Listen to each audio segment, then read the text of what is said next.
Bismillahirrahmanirrahim. Dear students, Assalamu alaikum and welcome back to Cell Biology, Genetics and Evolution class with the topic of recombination in bacteria.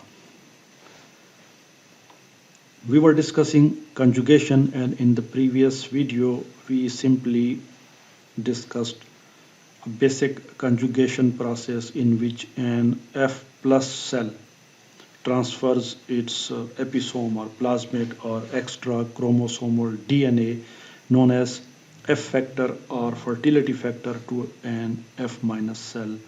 And when it gets transferred to an F minus cell, that also becomes F plus, as you can see the diagram right in front of you.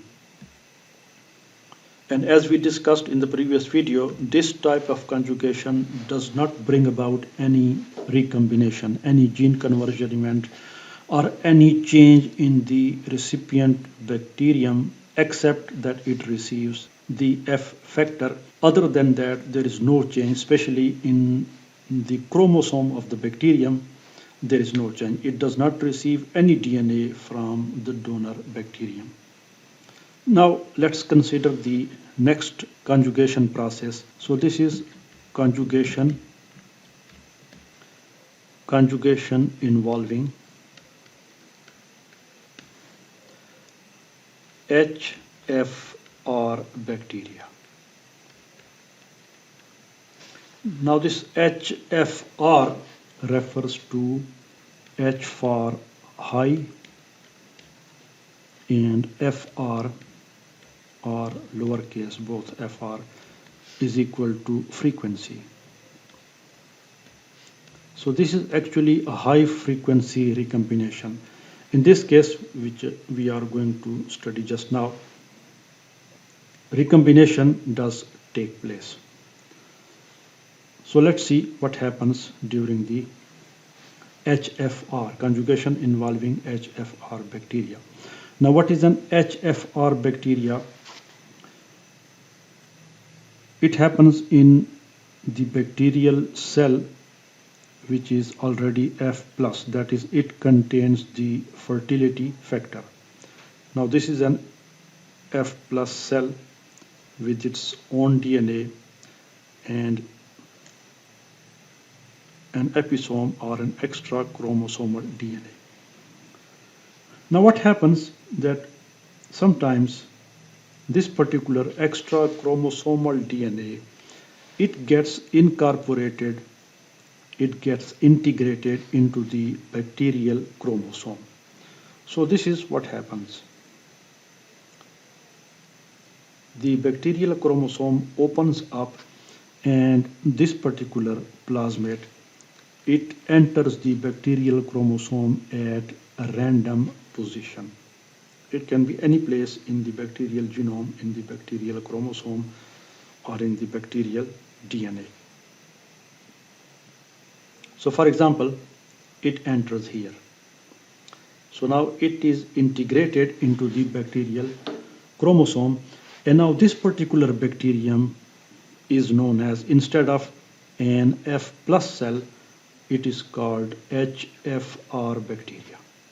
Now this is an HFR bacteria, that is, in this particular bacterium the chances of recombination are far greater and the frequency of recombination is generally high. That is why it is called HFR or high frequency recombination bacteria.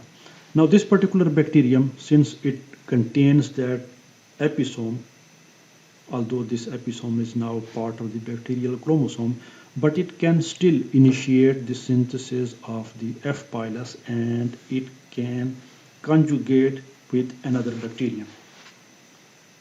So this is what happens. Instead of drawing all the diagrams, we directly show the HFR bacteria which has extended a pilus, and now it is conjugating with another bacterium which is F minus. So these are two bacteria. This is HFR and this is F minus. Now what happens when,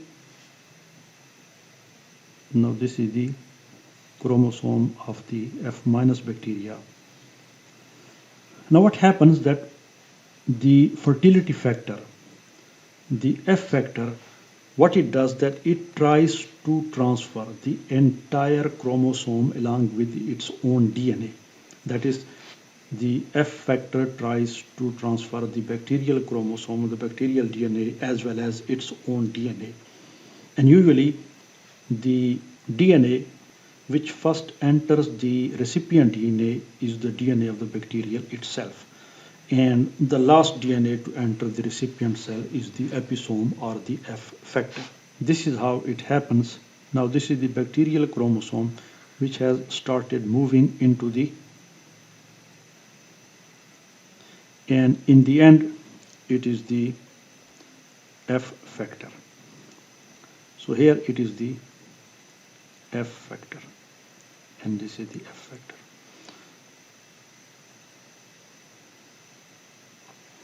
Although transfer of the bacterial chromosome begins first, but it is never completed. These pili, plural for pilus, they are very fragile, and various forces they tend to break this pilus, the F pilus.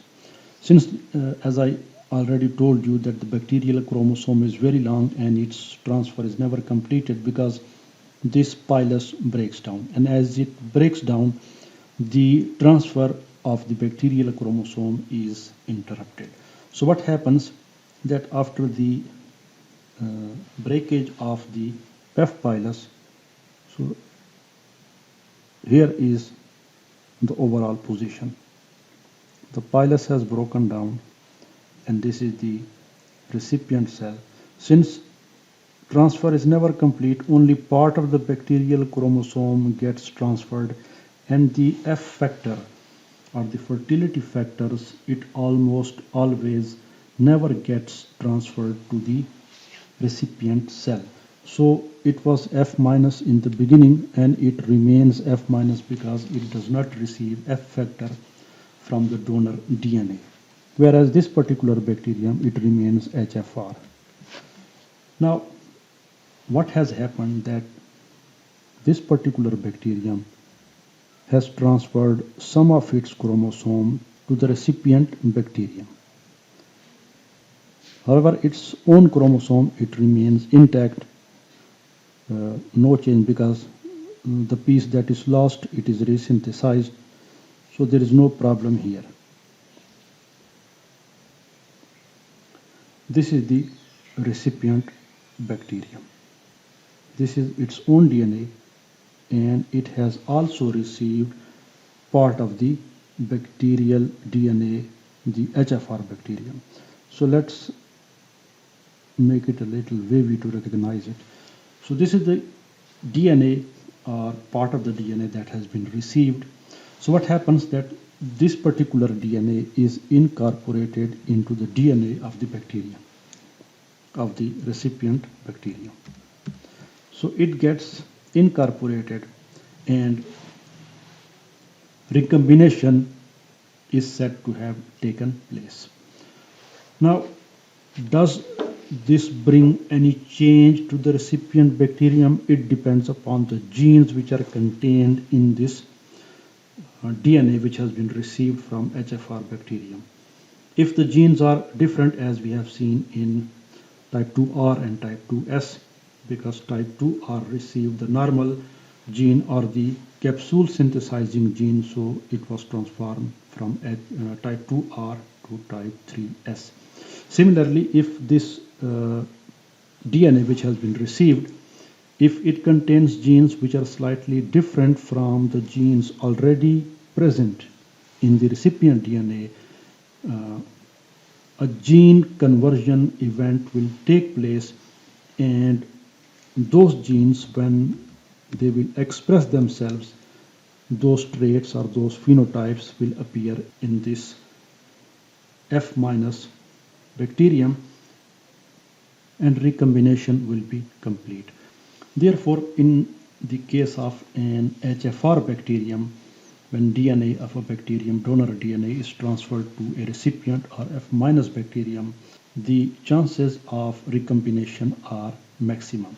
So this was the second case of conjugation which involved an HFR bacterium and an F- bacterium, and we saw how DNA from an HFR bacterium is transferred to an F- cell. So there is another case of conjugation which we are going to discuss next. So thanks for watching and see you in the next video.